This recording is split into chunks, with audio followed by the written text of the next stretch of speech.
PlayStation 4. Let me show you what's going on. And the first thing you'll notice is there's something missing. And if you tilt it over just a tad more, there's lots of something's missing. So we're going to have to disassemble this, take a look at the carnage, and see what we can do from there. We have the board out of the housing, and we're getting our first look at the carnage. For your orientation purposes, this is the area the board will be looking at on side A. The port was just dangling loose inside the unit, and as you can see, we have about 5 pull pads. Not all of them may be critical. The good news is, however, it doesn't look like they lost any parts. Apparently the child rammed the HDMI port into the unit, but it looks like they did not scrape off any parts. That's actually really good news. I don't even know what that is. Looks like somebody maybe had run a jumper before. This could be a second go at this port. Our next job is going to be to clean this up a bit, get a better look. The anchor points are a little bit concerning. Looks like we've pulled pad, and pulled a pad. Looks like we have a pad here still. And then we have 1 critical pad, 2 critical pads, 3, 4, and 5 critical pads. It looks like we're missing a couple of grounds, but I'm not going to worry about the grounds. Next step is clean up and get a better idea of the damage. In order to do that, I will need to set up my equipment. These temperatures are brought to you by the Amazon associate links in the description. If you go to my video description and click on one of these links and buy any of this equipment, a small portion of that purchase will go to supporting the channel. And I greatly appreciate you. It won't cost you an extra dime. Clean this up a little bit so we can see what is going on. Now we can get a little better look. There might be more to work with on those anchor points than I thought, which is a good thing. But clearing them out is still going to be a little bit of a challenge. The more I look at this and where solder blobs are that shouldn't be, thinking somebody has worked on this before. Likely, if they tried to have a go at it, they figured out pretty quickly it was not something they were going to do, and it's remained relatively savable, I think. Now it's time to grab yours and my favorite tool, our grinding pin. So this one looks like it's going to be critical as well, so that's going to be a 5th jumper. It's already 10, so I'm not going to scrape it. But that one's going to be a little bit of a trick. I'm not going to lie. Yikes. That one was a little weak. Okay. I think that's it. I think our approach to this, guys, we're going to put a jumper wire on it, and then we'll tack it down and leave it free hanging. And we're going to have to attach that one after we get the port on the board, but the other ones we should be able to run prior without any issue. Let's tune up our jumper pad runways here. Acceptable. Now switching to my Black Iron Easy tweezers, which I only use for jumper work. They are fabulous for this type of wire manipulation. Very, very small, fine wire. And get some of this enamel off. Give it a little tug to make sure we're in place. We're going to give ourselves some extra wire to work with so we can route them correctly. Nice joint. We're also leaving length so we can secure it down later.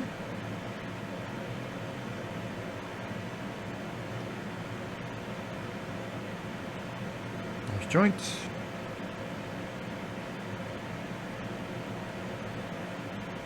No one asked you to move. That is shorter than I wanted it to be. Kind of wondering if I should do a thicker wire for this, because that seems like a very big line. We may have to flatten it. There we go. Now this one, like I said, we're going to run it, but we're going to run it out and we'll secure it down, and then we'll just have to loop it back onto the last pin there. I may go ahead and clean up these and secure them down before I run that last one. Don't let me forget to run the last one though. The reason why I'm going to do it this way is because the cleaning process would probably end up knocking that one off. I was using the ultrasonic there so that we can get the flux out from under the wires. We need as much of the flux gone as possible for the next phase. Spotting a possible issue here. I don't think those lines are connected, and we probably don't want that jumper wire making contact. I don't want a bridge between the diode and the jumper. Move it down. Glad we spotted that. Okay, to get everybody back in place. Straighten out. I'm going to flatten big guy here into a pad, basically.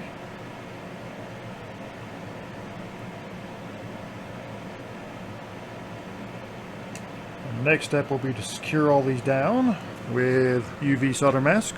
This will be multiple cures because we will need to secure that last jumper as well.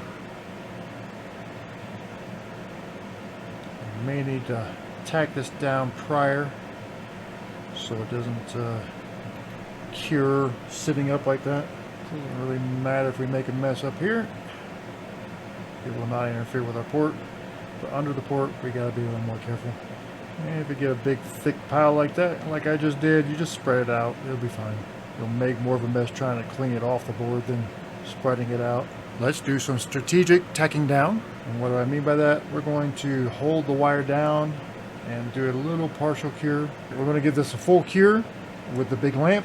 Step away, take a break, probably snack on some lunch, and we'll come back once it's fully cured and run that last jumper. The big lamp is doing its work, and we'll be back. I have an announcement.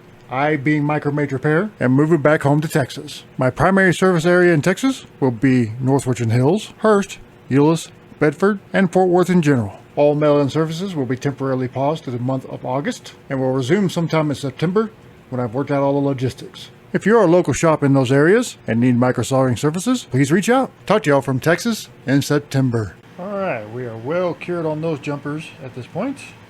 Now we need to address this jumper. Think a bit about how we're going to manage this one. We'll solder it, and then I'm going to route it up. It's going to need to be loose, and I'm going to have to loop it back and solder it onto that pin.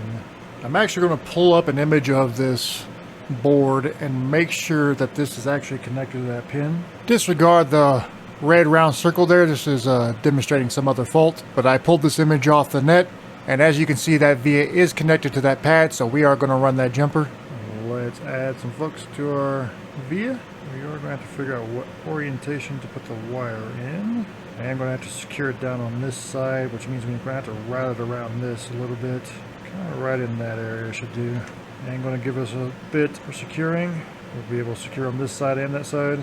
I'll probably secure it right there and then loop it around once we have the port on and solder it to its bed. Sounds like a plan.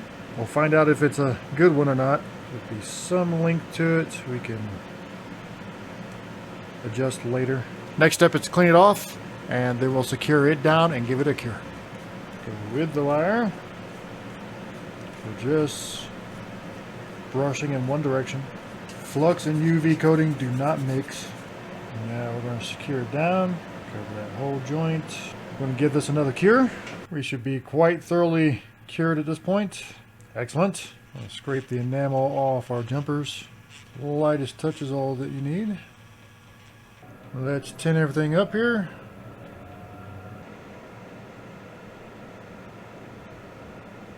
That should do.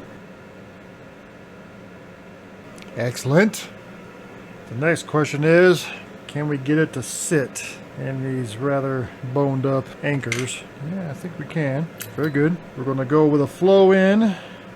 To start, maneuver this thing because these dorked up anchors are messing with the alignment a little bit. Hopefully once we get everything flowing, we'll be able to get it in place. Wish me luck, folks. Might be as close as I can get it as far as alignment goes. There we go. Hold it down. And by it dries. Feels pretty solid. I think we're going to go ahead and hit the anchor points first. Then we'll worry about going pin to pin.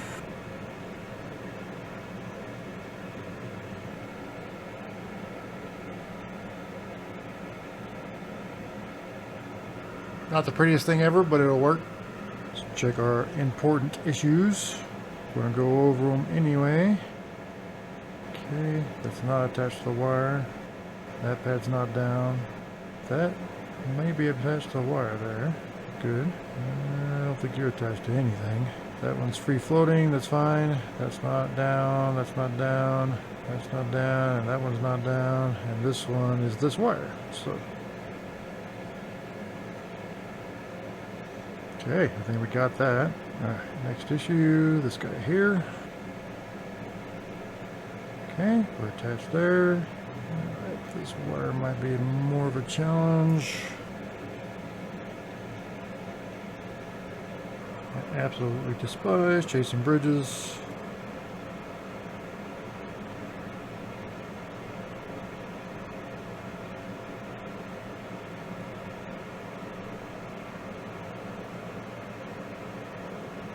That seems pretty solid now, so we can very carefully bend that over. This may not be the prettiest jumper we've ever done.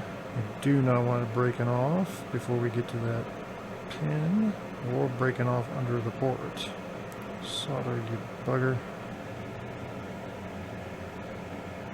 Well, we're on there now. Very gently broken off. We'll get a better look at it once we get the flux off of here. Okay, everybody is solid.